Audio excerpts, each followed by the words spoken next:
these are gladiators. Let them fight it out and figure out who's the best people, and you can make whatever moves you need to make in training camp if you want to trade somebody or get rid of them in that way.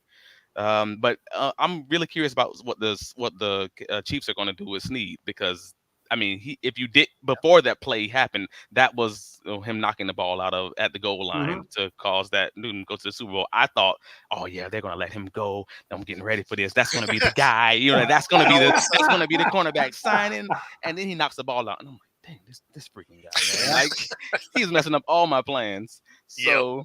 I don't know. And that's what I'm curious right now. Even like with the Cowboys, Zach Martin, obviously I think the Cowboys will get him under contract or possibly not because also Tyron Smith is up for a contract. So we got two offensive linemen that potentially one or two or both could be on the movement. So you might be able to snag one of those guys.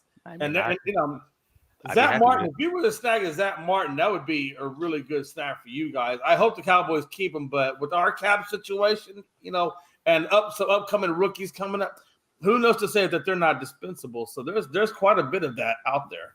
The Cowboys, you guys do have a history of just having so many good offensive linemen that you've also have a history of getting rid of a lot of offensive linemen. Well, we do, right? Yeah. Well, right. And the reason why though is because Jerry will only pay up to so much, right?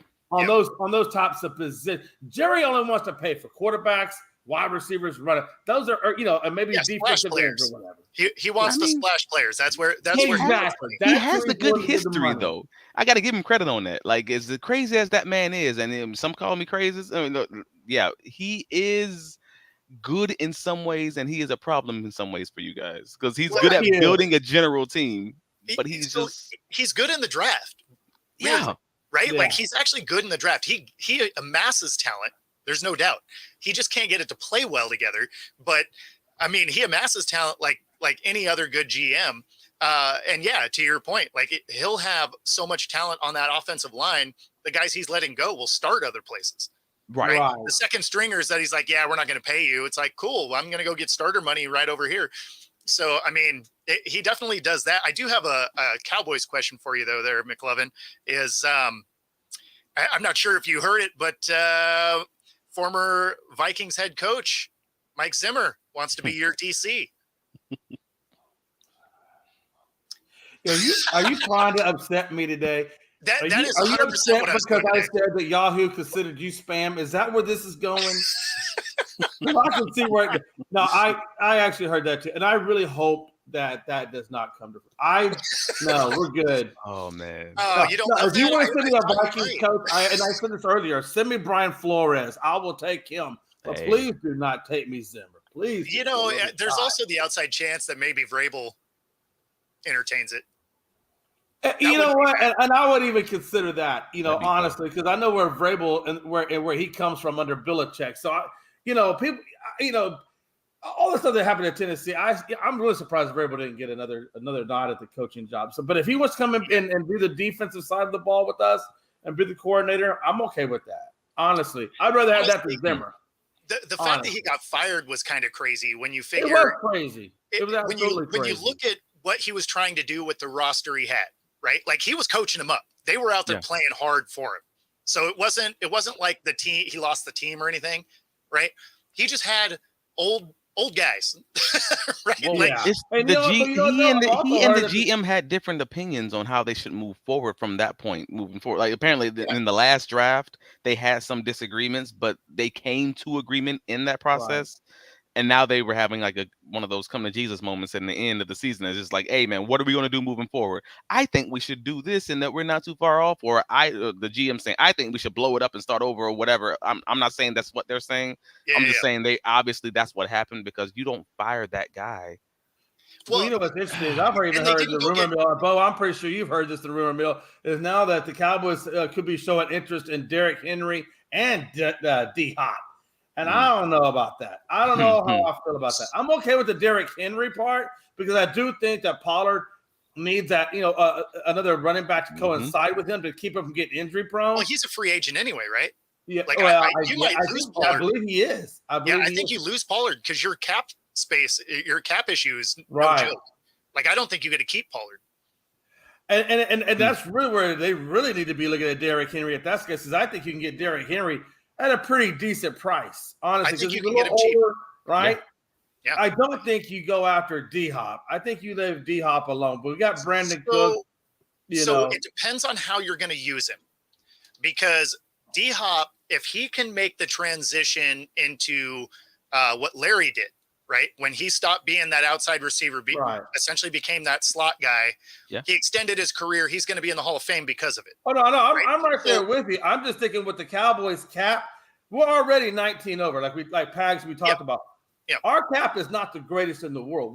We are looking at him to possibly cut people. That's why I don't know if D-Hop is going to be that's good for us because of the cap number. That's the thing, is he's under contract for another year, so you could probably get Tennessee to carry some of that money. You give them if they can do that, then that's fine. Yeah, if you give them a fourth, right? He has his contract had what it was he was signed in this past season in Tennessee but he has the 3 void years. Yes. So, and if you have those void years, you can just extend one of those out. All of a sudden, that 17 million cap number can be 6. Whatever you want to make it like reasonable. You make it 6 as long as you guarantee it for those 2 years. All of a sudden, you're talking that's pennies for a receiver. Like that's pennies for a third or fourth round receiver. Well, especially if you don't use him as the outside guy, which you don't have to, right? You got CeeDee Lamb, and I think you had it on point when you said slot. Yeah, if you put him in the slot. Yeah. Well, he did a lot of that in Tennessee. No, for sure. Like if you look at all of his highlights, a lot of those are when he's in the slot. He needed a guy that could hit him in the hands with the ball. So, I mean, that didn't happen a lot in Tennessee. So, but if you go to the Cowboys, as much as I kind of clown on Dak because it upsets McLovin, is he can throw a fairly accurate ball, right? And so if you had a D-Hop as a complementary piece to a guy like CeeDee Lamb, so he doesn't have to be the number one guy because he doesn't quite have that separation speed that he once had. So if you have him in the slot, is he beating a nickel corner or an outside linebacker all day? Absolutely. I just don't understand what the Cowboys' problem actually is. And just me being honest with you. Like, I feel like you guys have the skill positions. You have a reasonably good quarterback. I'm not going to say this dude's great, but Well, you watch. I know for a fact you watched the Cowboys versus the Packers, so you know what the problem was. It wasn't, like you said, it wasn't the talent. It was that play calling on the defensive side for the most part, right? Because you saw those cornerbacks playing 5-10 yards off the wide receiver, not even attacking the line of scrimmage against them, right? You saw that when they did get there, like me and Bo were saying, that they became MIA. You couldn't even find them. I don't know how you play 5 and 10 yards off a receiver, and yet you're still not even anywhere to be around when the dude's getting the ball. With the defensive line that you have, that's the biggest piece. The fact that you have that defensive front and you're still giving people space, that's interesting. Yeah. Well, so what was crazy? And let me ask you this, Travis: Why weren't we getting pressure on Jordan Love? Where was D-Law? Where was Michael Parsons? Where were all these guys? Why weren't we getting pressure on Jordan Love? If you watch Jordan Love, it looked like at one point he had a margarita in the left hand and throwing the ball in the right hand, man. And we still weren't even nowhere near around. I mean, you knew exactly what they were doing. Sometimes those apps are hard to get through to book your flights to Cabo. Yeah. They keep timing out. The Wi-Fi is not great. I mean, it happens. Yeah. I have just opened that was a play calling. It was a play calling fiasco for the Cowboys versus the Packers, right? And normally it's always the other way around.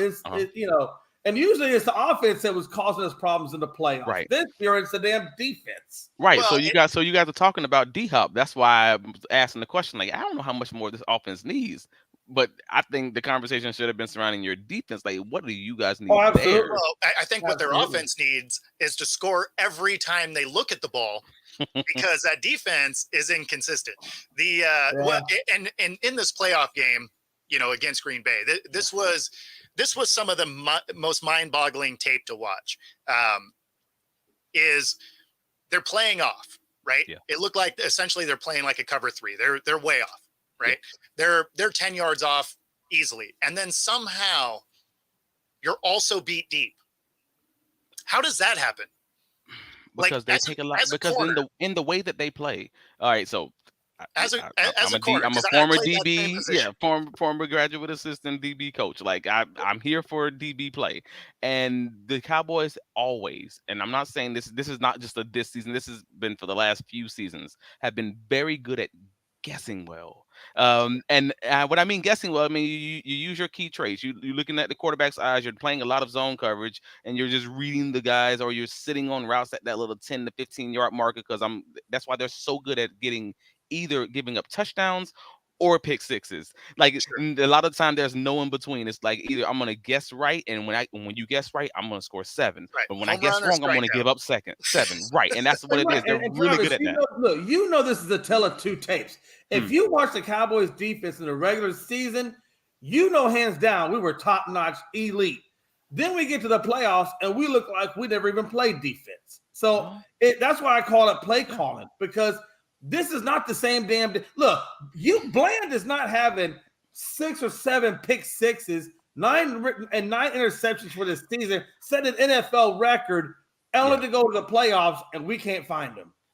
Well, that's just it No, though. you Like can't. teams That play. stack bar is no joke. Them nacho fries, man. Hey, I say it. I say it hello? every of if I don't say it every week, I say it every other week.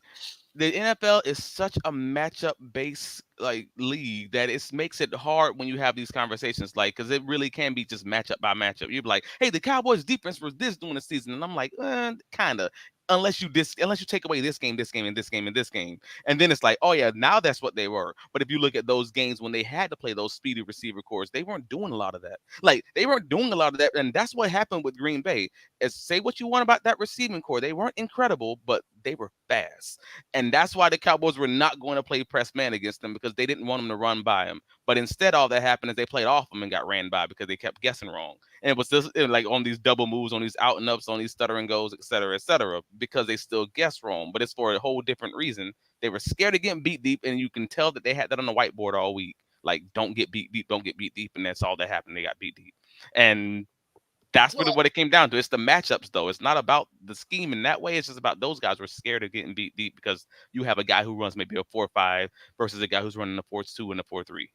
well, I mean, the thing that was crazy about it though is if you're playing a zone, they didn't seem like they moved the zone at all. Like they camped out at that 10-yard mark, but then didn't go deep. So like when someone else ran deep, they're like, "Oh, bye." Like what? They're just like, Yeah. I own the 10-yard square right here. This is where I live. If you go short, you can have it. If you go long, you can have it. You know, you won't even find me in the frame Hmm. when this dude is catching the ball. Yeah, that's All that's right. that's a lot of your well, again, that's a lot of your I want to say mishaps, miscommunications, busted coverages, whatever. Sure. And Jaguars fan, we've seen a lot of this. Like I know, yeah. If you're Yep. playing zone and you're playing a lot of zone and or match coverages, that's what's going to happen. I do a little curve to the inside. All of a sudden, I'm down the field, and I thought the safety picked them up. He thought I picked them up. He's out of the frame. No one's there. Yep. I Touchdown. mean, look, this is the same team though that played against Devontae Smith and AJ Brown, and we almost beat them twice. We beat them once. We should have beaten them twice. So this defense is capable. You can't They're tell me capable. that Packers offense is better than the Eagles offense. I mean, it's crazy to me that we can play them. Well, Look, Devontae is not a slow guy. Neither let is me ask AJ you. Brown. Well, let me Oh, ask you. for sure. Didn't you guys have Bland following AJ Brown that game? Am I mistaken? We did. So that's the difference. You have But him I'm just following saying, the like, I don't slower guy, the understand. slower big body guy. And I that's what I'm understand that, saying. but Devontae Smith ain't no. I mean, let's not make the Packers offense out to be this great, just dynamo. I'm not making them great. I'm saying You it's know what I'm match. I'm saying? saying No, if you get beat the once, Cowboys made them great. bingo, bingo. Hey, hush your mouth. Hush your mouth, folks. You over there So sitting on the sidelines. You ain't got a dog in the fight. You be quiet. so I'm not We're saying all the on the Packers. couch watching. Hey, I am a Matt LaFleur fan. He was our OC when I was at Northern Michigan University. So like I've watched them closely. So I can't speak as much about the Cowboys as I can speak about I know what they saw on film because I've seen a lot of Packers game tape, if that makes sense. So that's what I'm saying is they knew that was a fast team and not just one of the guys in the way that Devontae Smith is like the fast guy for the Eagles. No, all of those guys are fast for the Packers, and that made it a little bit different. Like you're not having your slower corner follow the slower guy from the other team, who the big body, contested catch receiver for the other team. Now it's like all those guys can run by you. Then that's why I say you knew it was something that was on that whiteboard that week. Don't get beat deep because all those guys can beat you. Well, it was funny though, because it was such a different, like, not making fun of your team for a second. It was such a different game plan than what you are used to seeing out of the Cowboys. Like they literally came out, like you said, don't get beat deep. Like they came out kind of scared. So they weren't moving around the field on defense the way that you have come accustomed to seeing them move. Right. And but basically that is exactly why I blame Dan Quinn on that, because he didn't get his guys ready. He didn't get his guys prepped. I mean, you can just see they were not ready for that game. Anytime you get outside of what it is you do, like I never understand why coaches will go into the playoffs and then do everything that they didn't do in the regular season that got them to the playoffs, right? Like we watched this happen with the Ravens, right? They decided, hey, we're just never going to run the ball again. Or the Lions, right? Like the Lions, they did some uncharacteristic things for them, right? Now they did things that didn't work that was 100% them, right? Like going for it on fourth and stuff. People were losing their minds. Like it's exactly who they are. I'm not mad at it at all. In fact, the plays should have worked. One of them hit the guy in the hands. So, I mean, that wasn't a calling thing. That was an execution thing. So, yeah. But when you see teams go in and they get away from everything that got them there, it's kind of like when you are on defense and you are beating a team. And then they're like, oh, we're going to play prevent defense. If you've ever played a snap on the defensive side of the ball, you are mad as soon as that play calling decision comes in, because you're like, oh, we're going to let them get back in this game because now I'm not allowed to play defense. Use the things that get you there.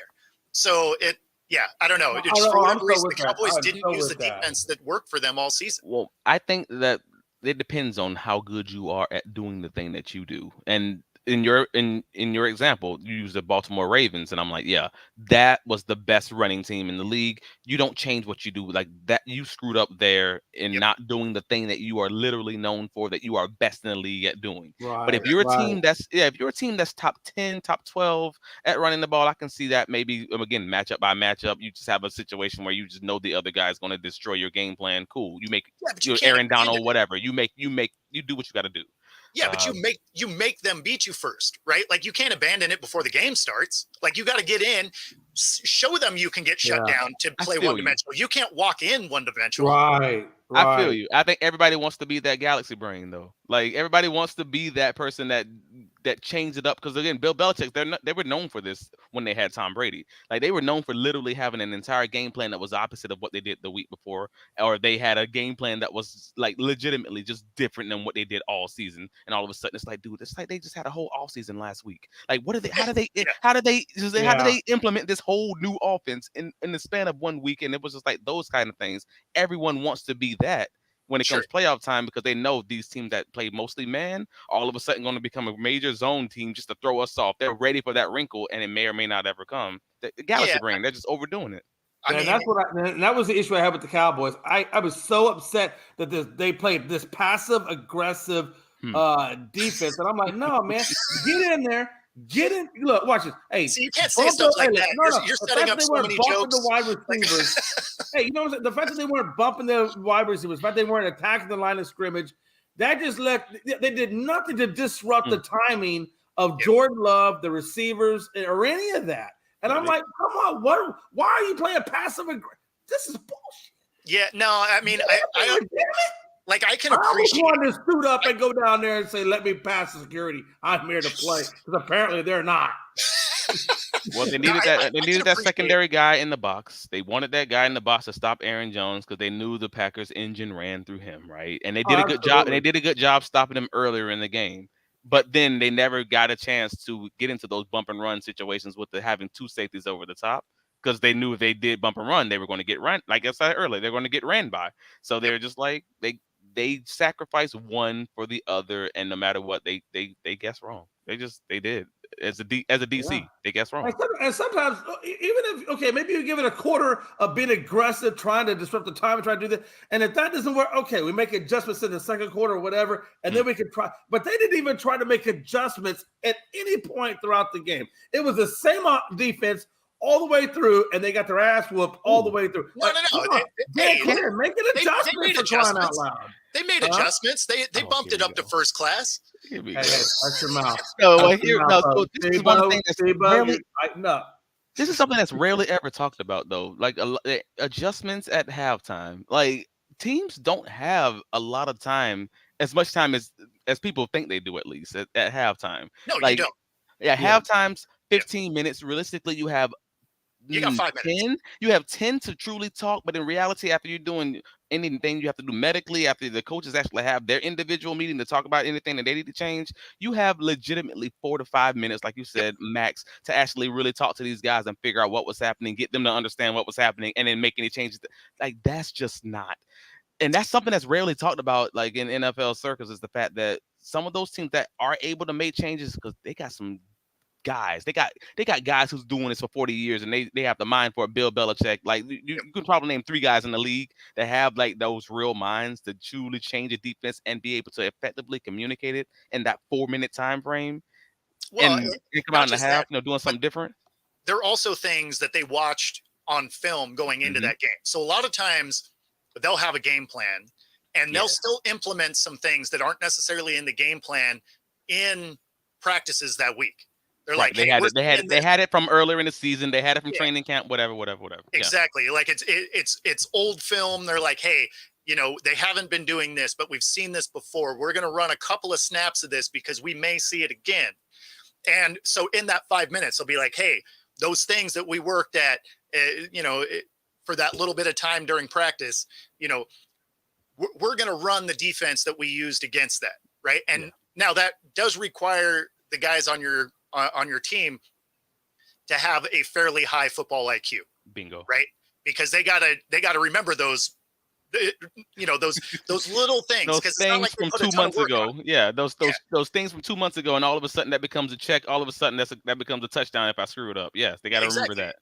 Those wrinkles have been in place. So I mean, that it definitely depends on your personnel. But yeah, to your point, like it's a coach that's been around a long time. It's like, hey, those wrinkles that we put in, 4 weeks ago, we're going to use some of those to try and combat, because they're doing those things. So that's why I consider someone like a Bill Belichick, who's been in place forever, or someone like Spags, who, even if they did have a rough defense last year, they kept them in place, and now that defense is looking great because they know the checks that they now had 2 full off seasons to implement, to talk about, to drill into these guys' heads. So when they see something that they're not used to seeing, they have the check in the bag. Like, they have the option. They have that tool in their arsenal to pull out when they see something that was unexpected, because you're going to see that every week. And that's something that, again, we rarely talk about, because there's just some coaches who maybe they haven't been there long enough. Maybe they just don't have the tools in the bag. Maybe they don't have the guys to do what they want to do. Like, and that sucks just across the board. So, and then Mike Caldwell's case, that was one of Doug Peterson's issues. Mike Caldwell, former Jaguars defensive coordinator, that was one of his issues, that they weren't correcting a lot of things at halftime, or they weren't correcting them on the sideline. They would have to wait to after the game to correct a lot of things. And I'm like, I don't know if it's they didn't have the dogs, or if they didn't have the tools in the bag to even correct those things, because they hadn't talked about it beforehand. Well, I mean, it's a problem if the guy running the show is a tool bag, right? Like, so. But no, I mean, honestly, that's one of those things where sometimes it requires the guy to have been there for more than a season, right? Right.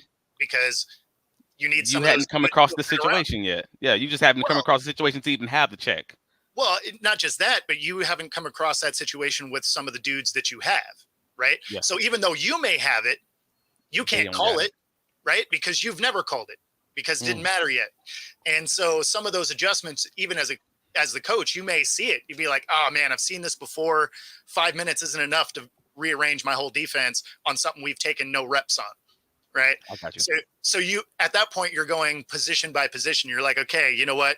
I need, this guy has a double move, but he actually telegraphs it a little bit. So I want you to shade the numbers, because you can force him to the outside. There's things that you can do, but at that point, it's not defense wide. Now you're talking directly to a guy. You're like, hey, when this guy lines up on you, if he's leaning real heavy on that inside foot, he's headed outside. I got right. And and you can see it, right? Like if you played, like there's things you look at, right? Yeah. So but it's easier to make small corrections or small adjustments. It's easier to add a tag here or there to a defense. It's a lot harder to actually create an entire new playbook or scheme for in that 4 minutes. This is not happening. Whereas if you have, if you've been there for a minute and you got a lot of those same dudes, now all of a sudden you'd be like, hey, you guys remember that, you're playing whoever, but you're like, hey, remember this alignment that we ran against Tampa, right? Yeah. We're going to use that. We're going to use that today because of what Dallas is doing here. Right. So, I mean, there's things that you can do. But again, you need some time with those players, and you need those dudes to actually remember 4 weeks ago. So all that to also make love and all that to say, good luck with your next DC, man. Man, you're right, man. I mean, it is because I have no idea. I mean, he's gonna have the right parts. At least whoever's coming in, they got the right parts. They just gotta. God, they need somebody innovative. It's gonna be Zimmer. Don't give me that same. Just for entertainment value. Okay. But again, Spags is innovative, but they had a rough defense last year. Sure. Like innovative don't mean it's going to be good next year. Innovative means he's going to start to put the process together, and if you believe in it long enough, and let's be honest, the Cowboys are not exactly the office to generally have patience with coaches. I don't like. Would you even give your DC 2 years if he had a rough first season? If he's bottom the 29th defense in the league or something? Oh, if you take this defense and go 29th, you're fired next year. Oh, absolutely. You got too many dudes. Yeah. That means you are bad at what you do. You know what, Travis? You know what the bright spot is? It doesn't matter who we get, because you know why? No matter what, boy over there in Eagle Land, he got Kellen Moore. Let that marinate for a minute. He got Kellen Moore. I mean, okay. Yeah. So give me a Zimmer. I'd rather have a Zimmer than Kellen Moore. He's gonna be gone. Yeah. Sirianni. I don't know how. I mean, their DC Pags is so good at hiding I know Pags was angry, but he's not gonna let you know that he's. Ain't no way in hell Pags wants Kellen Moore as his offensive coordinator. Ain't no way in hell. Yeah, I don't know what they're gonna do in Philadelphia. An owner who's already known for firing coaches is. I mean, pretty much since Andy Reid. If you don't have success moderately quickly, you're out of there. I mean, I don't see how Sirianni is going to survive next year unless they do something I just don't see them doing. Like 10 wins. I mean, when it's a question and the meltdown this year was insane, though. Yeah, man. I mean, it was eerily similar to the Jaguars. It was eerily similar to the funk that the Chiefs had earlier in the season, but they came back from it. They legitimately just changed the way that they run their offense, and they became more of a run-friendly team and a defensive, I don't know, powerhouse. I don't know what to call it. Yeah, they just switched up how they do things fully. Yep. And the Eagles and the Jaguars didn't, and that was the difference. Like again, you don't recognize this Chiefs team. They're just like, hey, nah, we're gonna hold the ball. We're going to play ball control. We're going to just get to the end of the game, and then we'll use this mutant that we have and Pat Mahomes, and he'll win it at the end. Like that's how we're going to do it. We're going to shorten the game and then just get the ball at the end. We'll have a one-possession game, and Pat will win it for us at the end. That's how we do. I just wonder if the Cowboys should look at a position coach, maybe like a linebackers coach, defensive line coach, rather than looking at coordinators, because most of the coordinators on the good teams, ones that have good teams, they're pretty much, either looking for a head coaching job. They're not trying to go to a coordinator spot necessarily. So I'm wondering if we should be looking at maybe the Baltimore Ravens linebacking coach or somebody of that nature and see if you want to bring them over. Y'all want to take everybody from the Ravens. Goodness gracious. They're going to lose that whole, Lord. They've lost 4 coaches it's already? It's the nature of the beast, brother. You only get those guys for a short period of time, and then they're moving on. Yeah, well, it's funny because the Eagles are pilfering from everyone, right? Because they pick up Fangio as their DC, and then they bring in our DC from last year as their linebacker coach, and Clint Hurt. So I mean, they got a lot of dudes on that staff that were coordinators. I mean, that can be good. That Yeah, can it be could be not. good or bad. It can be bad. Too many Yeah. cooks in the kitchen. Too many. I mean, Exactly. but you have a lot of options on the table for your next head coach. I'll give you that. I mean, if he gets fired, there's no doubt you can Yeah. elevate from within. You have a lot of good You know, options for and I your next fully interim expect, coach. as you know, Jerry Jones has said we're all in. Well, if you're going all in, and literally this is the last year for McCarthy's contract. Yeah. If they don't, the only way McCarthy keeps his job is if he makes it to the NFC showdown. If he don't get to the NFC showdown, that dude is so gone. And I'm good with that. Not only am I good with that, I'm probably going to order a bottle of champagne. I'm going to get butt naked and I'm going to run to the quad. Wow.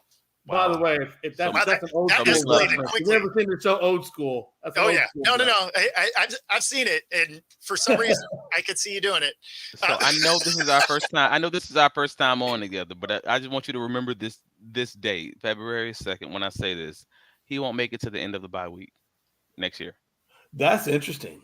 I don't believe it. Interesting. I don't believe he will. I just don't. I think if they start the season off rough, it's going to be a problem. And because I know Jerry's going to start panicking. Bingo.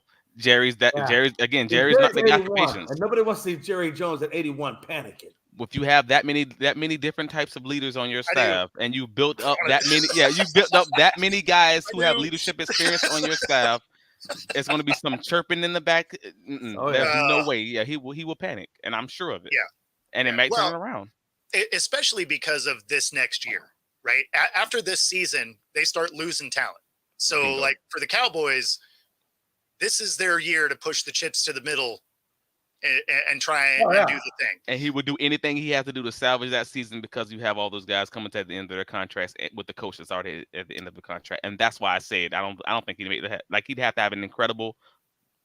Let's say they have a week 7 bye week. They probably got to be, I don't know, 5-2. 4-3 is probably your bare minimum. But and the problem though with that, Travis, is this: it only works well if you want to jump ship from McCarthy midway, like you're talking about.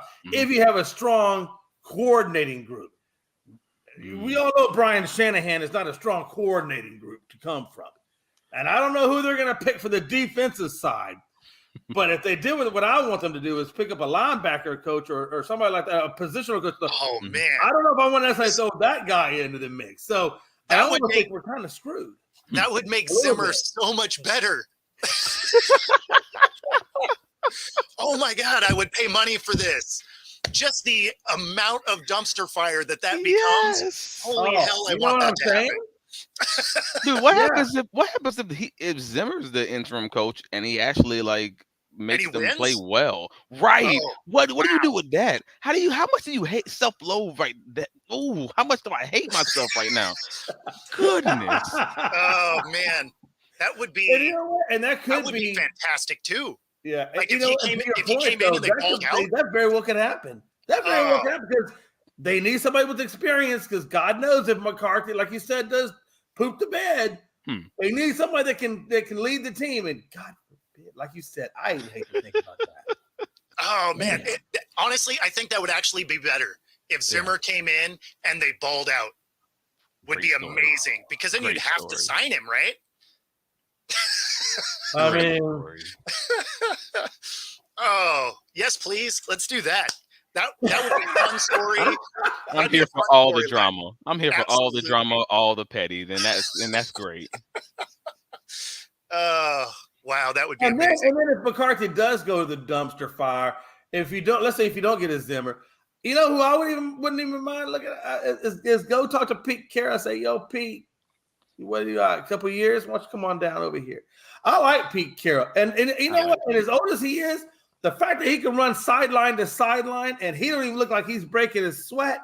Yeah, come on, Pete. Let's go. I like running back. I do he like has more Pete. energy than your whole team.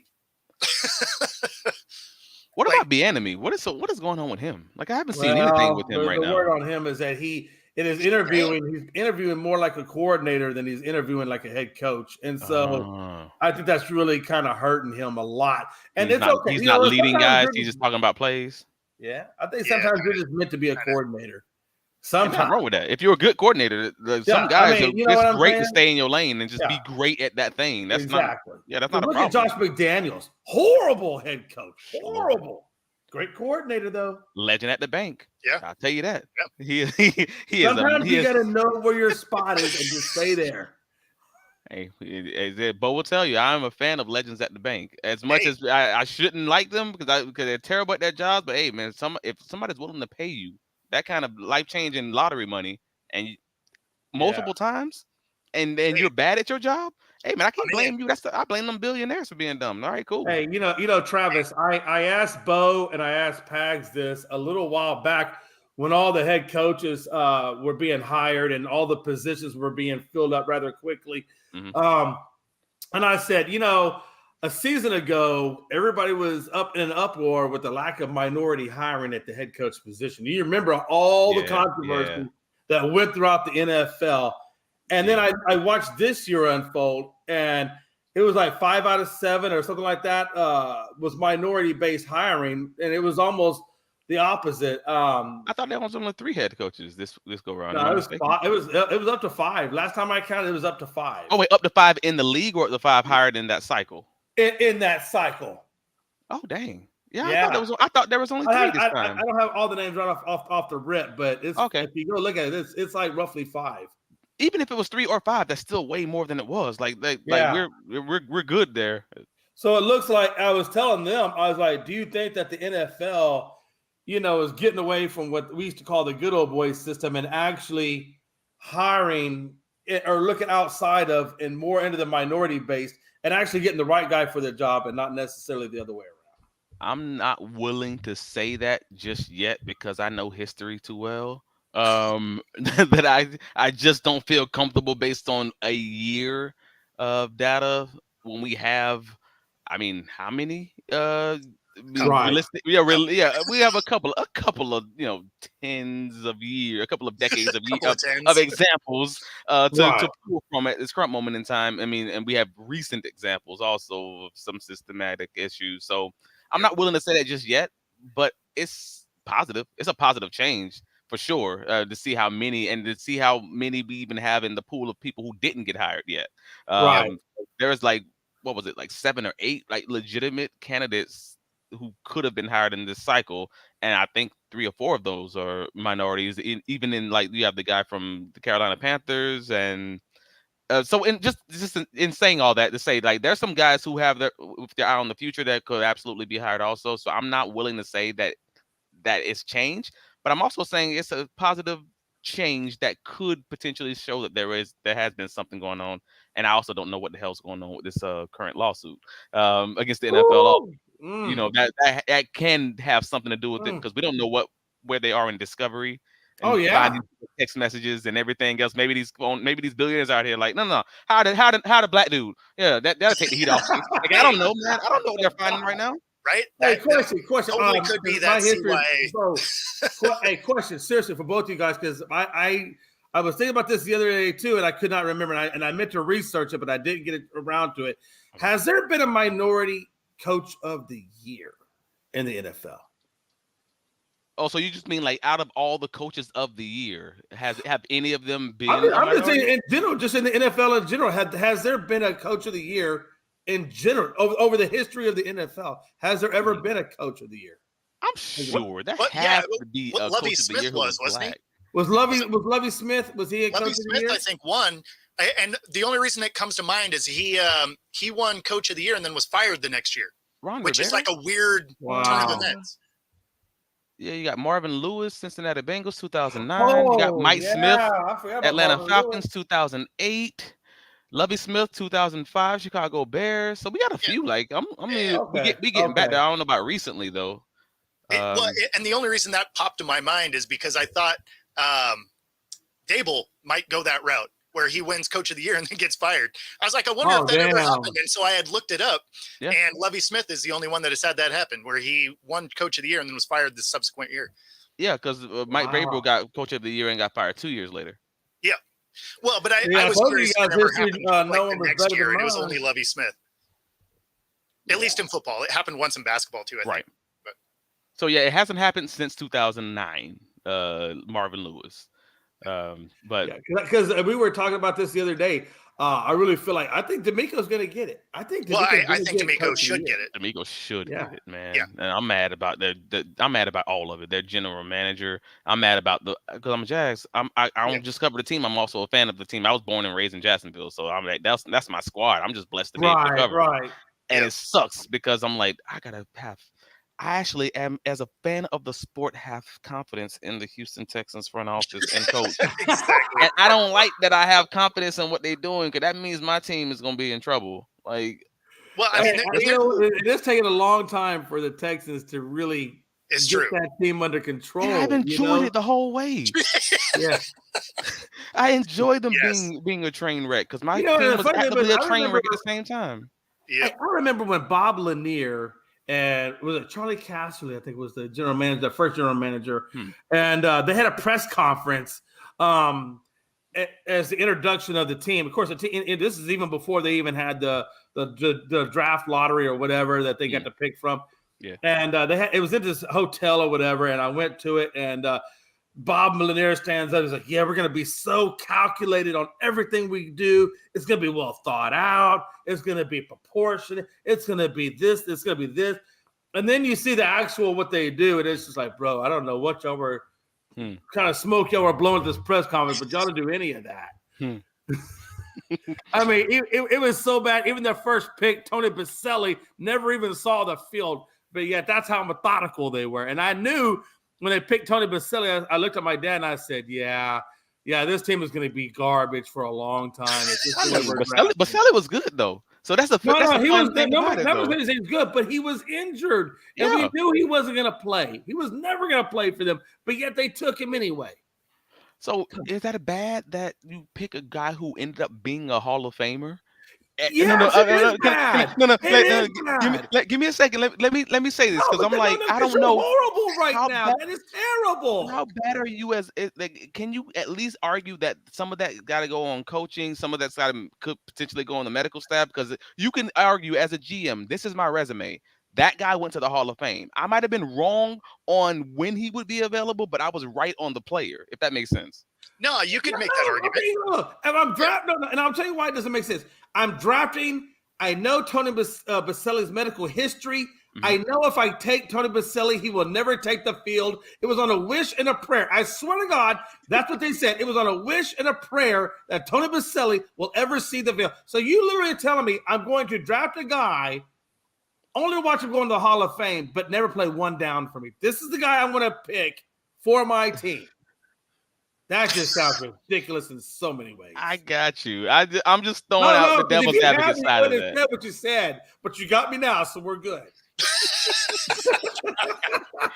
I got you. I was just trying to understand it because I was like, I mean, if I'm a GM, I'm going to take some issue with that. I'm going to be like, nah, man, I'm adding this. I'm adding this as a check mark on my resume. Yeah, it's only a good thing if he actually plays, but they knew he was never going to play.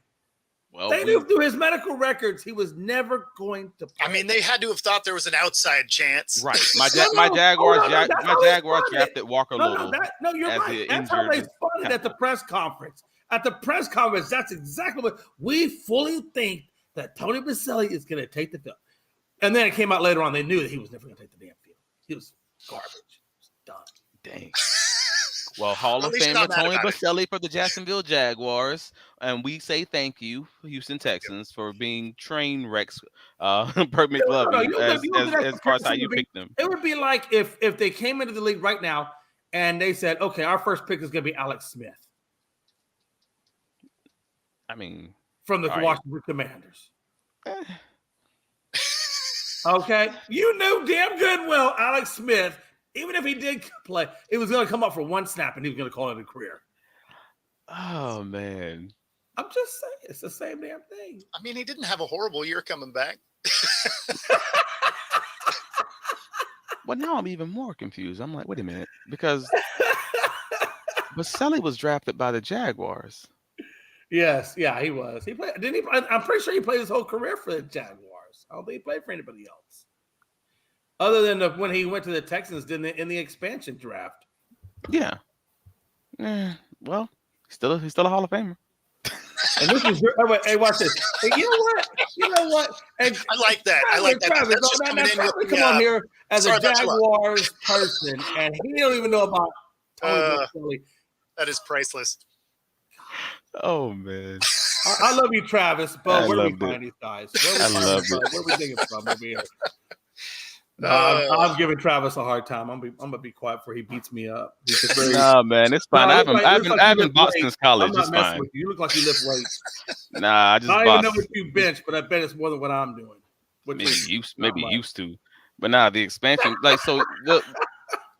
Yeah, I don't even know anything about that one. When the expansion draft, I'm like, dang, all right. I think that expansion, God, it's been a while. You know, the Texans have been in the league for a while, but it doesn't seem like it, but they have. I think they're going on, what, 20 years now? I mean, no, the Texans and the Jaguars, I thought had a team at the same time. Oh, no, you guys came in before we did. That's for them, or they did, I should say. Well, you say we. I'm like, oh, I thought you were Cowboys. I am a Cowboys fan. Don't get me wrong. Sometimes. That's why we call it bandwagon. You just like everything. You like everything Texas. Hey, you know that setup was way too easy. It was way too easy. I'm sorry. Yeah, so everything Texans. That's what it is. Yes. So no, yeah, it was in 2002. So you're right. So it was a little bit after the Jaguars. Yeah, well, like 7 years. There's a reason why it doesn't seem like it's been that long because they've only been in primetime games for like half of those. They've been well. I mean, you're not wrong. So actually, before we run out of time here, there has been some rumblings in the Jaguar action that they may get an extra game. Start getting an extra game potentially in Europe. And as much as I like busting you up about them moving to Europe, this could be a step in that direction. There's been rumors of two away games and a home game. It's not two away games and a home game. It's supposed to be 2 games with one of them being an away game. No. I know. Game. No, they're saying in the future, not this year. They're saying in the future. Okay. They might make it so that you then have 3 games over there. Well, that makes sense because they were talking about that being one of the options while the Jaguars were getting their stadium worked on. So from the Jaguars' perspective, well, you get an extra 50% of your revenue coming from whenever the games are in London. So I can understand if your argument is, hey, this is an away game anyways, and I can increase my revenue 50%. Yep. While I'm getting my stadium worked on, cool. Like that's a great option in that situation. But if you're talking just in general going you're forward, have to go on vacation. Yeah, if you're talking in general going forward, that's another conversation though. If you're just talking like full forever, signing a 10-year contract like they did originally with London, like going over there for away games twice, you might have some fans that's a little bit pissed off about that. It'll be interesting. It'll be interesting because if you start doing it, right? I could see the league. I'm waiting till you finish that sentence. Come on. I could see the league doing some shady stuff like that and just kind of sneak that in there.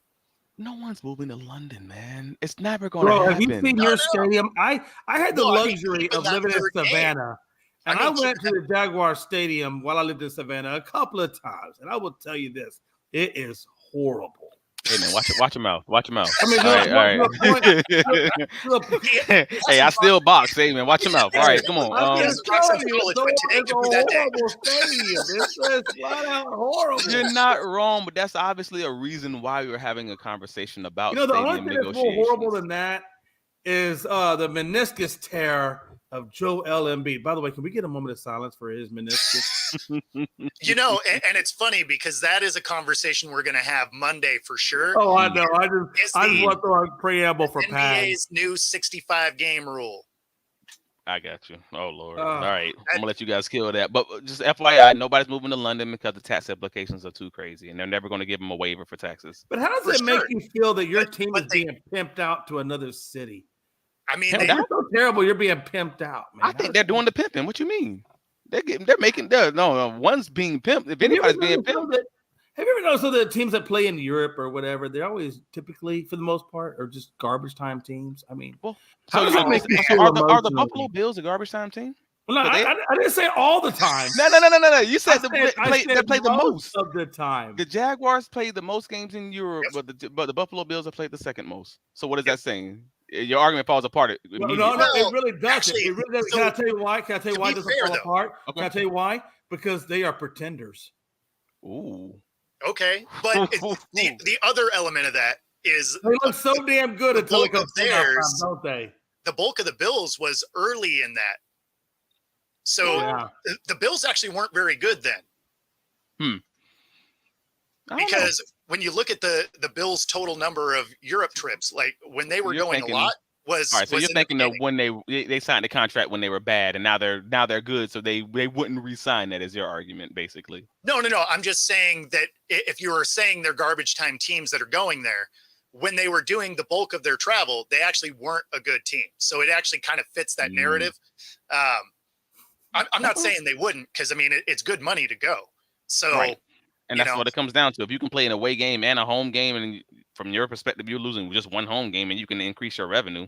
And this is this is about money. Like, yeah, that's an easy conversation. About money. It really is. Especially like in that scenario, I actually kind of like being there the 2 weeks, have a home and an away game. Right. I mean, that way you don't have all that travel 2 weeks in a row. So if I'm a fan base of that team, though, honestly, if I'm a fan base of that team, I don't want my team going to Europe. I want to see all their games. Don't take my games away. I want to see all of them. It's still on TV. You're not flying all around the country chasing your team. Yeah, if you're a fan who's willing to fly to California from Florida, then you're willing to fly to London from Florida. Down there in Povertyville is going to have the money to go see a game out there in London. No, I'm saying you're not going. You must not know about. You must not know about the Jaguars fan base, because them boys travel. Right. We're actually out of time. Travis, tell everybody how they can find you. You can find me at McLovin's house beating him down for talking about my team right now. That's where you can find me. But otherwise, you can find me at bigcatcountry.com. You can find me on Tuesdays at Inside the Pigskin with Bo. And also on Fridays, the Duval Diver Jaguars podcast. But I appreciate you having me, brother. Of course. Go ahead, knock yourself out. All right. See you guys on Monday. Yes, sir.